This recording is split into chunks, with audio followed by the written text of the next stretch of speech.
Hey man, good evening. I see that your first night went smoothly enough. Sorry if you got seasick or anything. We are on a boat after all. So, I wanted to mention something. When the other workers and I got here this morning to see the construction, we found that vintage Mac animatronic just standing against a wall near your office. You didn't put him there, did you? I trust you didn't. I'm sure you wouldn't want to mess with a priceless creation such as him. Nah, it was probably one of my guys who moved him. Anyway, speaking of animatronics, you know how I mentioned that there were other characters we found along with Mac?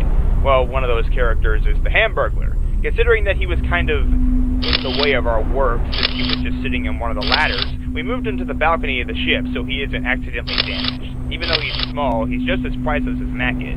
So keep an eye on the balcony and make sure he isn't moved by anyone. Anyways, here's an update on our reconstruction. We found a bunch of holes in the ceiling recently, and the workers are trying their best to patch those holes up. It's kind of dangerous. We have to stand up on the ladders and boxes to get high enough to work on the holes. Hopefully we can get them fixed soon. Weirdly enough, every hole that we found ends up crossing paths, and they end up leading straight to your office. And like the broken pipes in your office that I told you about last night, the plumbing in the ceiling is heavily damaged as well, so you can expect leaks. We heard a lot of squeaking coming from those holes earlier today, so it might be best to flow some water through the ceiling to clear out any rat infestations. But like I said, be careful with that, because we don't want any water on our equipment, and especially not on the animatronics. Alright then, that should be it for tonight. Have a good night.